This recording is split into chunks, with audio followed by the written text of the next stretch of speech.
Salam sejahtera, tunjuk perasaan di Kuala Lumpur, dasar komunis China dikecam. Pada 7 Disember 2024, sekumpulan penunjuk perasaan berhimpun di hadapan kedutaan China di Kuala Lumpur dengan membawa pelbagai kain rentang yang mengutuk dasar pemerintahan Parti Komunis China ataupun PKC. Tunjuk perasaan ini dianjurkan oleh sebuah pertubuhan bernama Tuidang Malaysia yang aktif dalam usaha menentang pengaruh PKC dan menyedarkan masyarakat dunia tentang apa yang mereka dakwa sebagai pelanggaran hak asasi manusia yang serius di China. Antara isu utama yang dibangkitkan adalah penindasan terhadap golongan minoriti agama di negara itu, termasuk penduduk Islam Uighur, penganut Kristen, dan penganut Buddha di Tibet. Tuduhan melibatkan pengambilan organ secara paksa terhadap tahanan politik serta penindasan terhadap Falun Gong, sebuah gerakan spiritual yang cuba dihapuskan oleh kerajaan China, turut menjadi fokus utama tunjuk perasaan tersebut. Dalam ucapan yang disampaikan oleh juru cakap Tuidang di hadapan kedutaan China, mereka menyeru Duta Besar China ke Malaysia, Ouyang Yujing, untuk menjauhkan diri daripada rejim PKC. Mereka menegaskan bahawa tindakan ini bukan sahaja simbol keberanian moral, tetapi juga langkah penting dalam menyatakan pendirian terhadap kezaliman yang didakwa dilakukan oleh kerajaan China.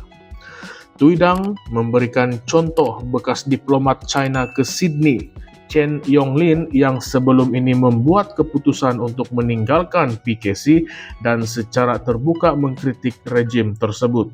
Menurut juru cakap Tuidang, keputusan Chen adalah contoh keberanian yang membawa harapan kepada rakyat China dan dunia antarabangsa. Selain mengutuk Parti Komunis China ataupun PKC, Tuidang mendakwa bahawa lebih daripada 400 juta rakyat China telah memutuskan hubungan dengan parti tersebut. Walaupun angka ini sukar untuk disahkan secara bebas, ia menggambarkan usaha gerakan ini dalam memperjuangkan kesedaran terhadap kebebasan politik di China. Demonstrasi ini bukan hanya berlangsung di hadapan kedutaan China, malah sehari sebelum itu, ahli-ahli Tuidang turut mengadakan demonstrasi di kawasan Bukit Bintang, sebuah lokasi yang menjadi tumpuan ramai. Dalam demonstrasi ini, mereka melakonkan semula aksi pengambilan organ manusia secara paksa, simbolik kepada tuduhan pelanggaran hak asasi manusia yang dikaitkan dengan PKC.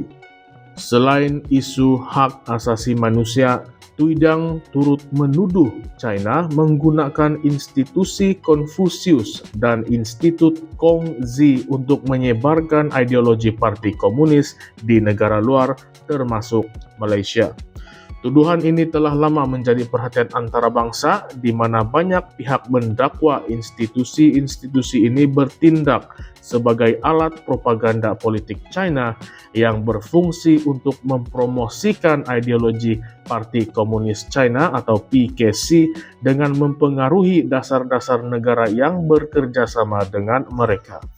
Ini menimbulkan persoalan sama ada negara-negara seperti Malaysia cukup bersedia untuk menghadapi pengaruh sedemikian, terutamanya apabila hubungan perdagangan dan diplomatik dengan China dianggap sangat penting. Kerajaan China sering menjadi sasaran kritikan organisasi hak asasi manusia antarabangsa. Laporan oleh Amnesty International dan Human Rights Watch sebagai contoh telah mendokumentasikan tuduhan bahawa China menjalankan program pengawasan besar-besaran terhadap penduduk Islam Uighur, termasuk penggunaan teknologi kecerdasan buatan untuk memantau aktivitas seharian mereka.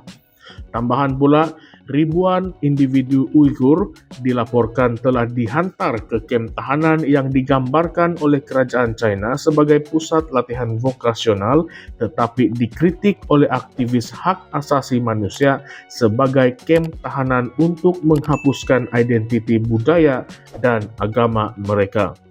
Tuduhan ini turut disokong oleh laporan bebas yang dikeluarkan oleh pakar PBB. Namun begitu, China secara konsisten menafikan semua tuduhan tersebut. Mereka sering menggambarkan tuduhan itu sebagai tidak berasas dan bermotifkan politik untuk melemahkan kedudukan mereka di peringkat antarabangsa. Menurut Beijing, tindakan mereka terhadap masyarakat Uighur adalah sebahagian daripada usaha menentang ekstremisme agama dan keganasan yang mereka dakwa menjadi ancaman kepada keselamatan nasional. Penafian ini bagaimanapun tidak menghalang kritikan daripada pelbagai pihak termasuk negara-negara barat yang menyeru agar tindakan lebih tegas diambil terhadap China. Di Malaysia, protes seperti yang dianjurkan oleh Tuidang menimbulkan persoalan yang lebih luas. Apakah implikasi tunjuk perasaan seperti ini terhadap hubungan diplomatik Malaysia-China? Hubungan perdagangan antara kedua-dua negara adalah sangat erat dengan China menjadi rakan dagang terbesar Malaysia. Dalam keadaan ini, adakah Malaysia boleh bertindak lebih lantang dalam menyuarakan keprihatinan terhadap pelanggaran hak asasi manusia di China tanpa menjejaskan kepentingan ekonomi negara? Atau adakah Malaysia akan terus mengambil pendekatan berhati-hati dan diplomatik untuk memastikan hubungan dengan China kekal kukuh? Tunjuk perasaan ini juga menimbulkan kontroversi terhadap tuduhan pengambilan organ secara paksa yang dikaitkan dengan Parti Komunis China atau PKC.